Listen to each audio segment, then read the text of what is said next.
meus amores, tudo bem? Hoje nós vamos falar de um assunto muito legal, que são os connectors. O que são connectors? São os conectores que vão fazer a ligação das frases em textos e em tudo na nossa vida. Eles servem então para ligar essas sentenças e também para ligar as ideias, tá? Vão expressar ideias de adição, de contraste, de tempo, de causa e consequência. E elas são fundamentais para que a gente possa entender e compreender um texto. Então, nós vamos iniciar primeiro com as de adição. Então, quais são as de adição? Addiction, né? Adição. Nós temos o and, que é o e, né? De uma forma que nós usamos aí no nosso dia a dia, o tempo todo. Então, por exemplo, I like dancing, writing and reading. Então, eu gosto de dançar, escrever e ler. Então, o and fez a ligação dessa sentença.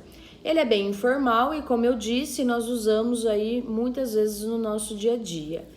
Mas, em um texto, muitas vezes queremos escrever de uma forma mais rebuscada, sabe, com uma coisa mais incrementada. Então, eu posso escrever, por exemplo, assim, ó.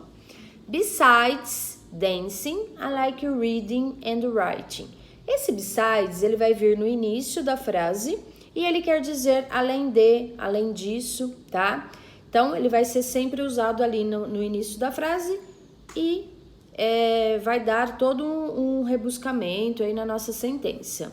Nós temos também uma outra palavra, uma outra connector,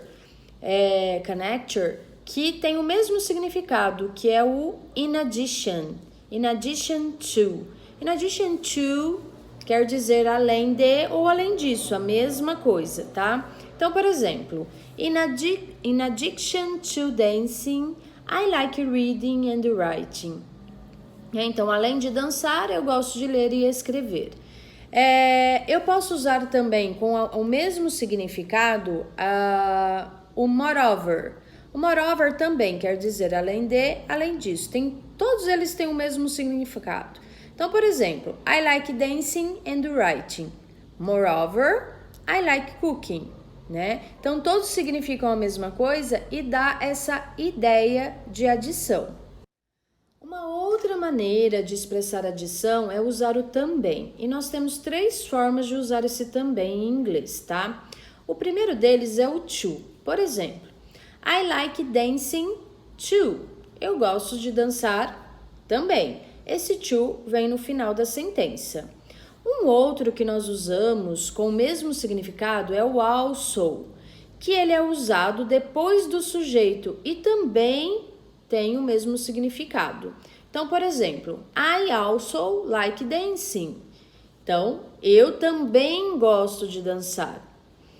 Ele é mais formal e, como eu disse, sempre vem depois do sujeito, tá? E um outro connectors é o SL, que quer dizer também. Por exemplo, I like dancing as well. Eu gosto de dançar também. Esse as well também vem lá no finalzinho da frase, tá? Vamos falar agora de contraste.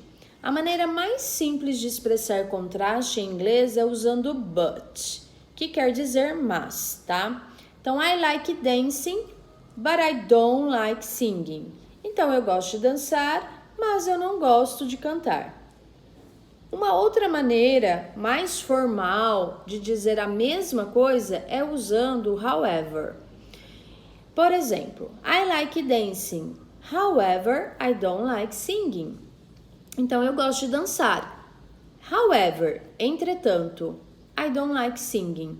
Então, é uma outra maneira de expressar contraste também que eu tenho é usar o although, tá? Então, eu tenho ali o but, o however e agora o although.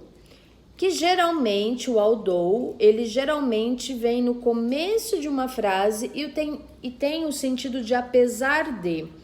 Por exemplo, eu posso falar assim, ó, apesar de tal coisa, né? Então, eu vou usar esse although no início da minha frase. Um exemplo em inglês. Although I don't have money, I want to buy a house.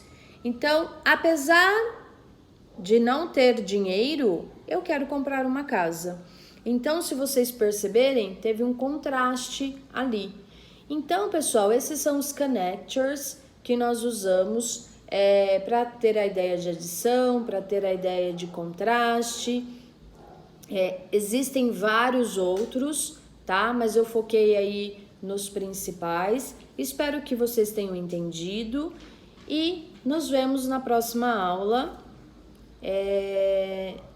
Ansiosíssima para o próximo conteúdo nosso, ok? Um grande beijo no coração. See you next class.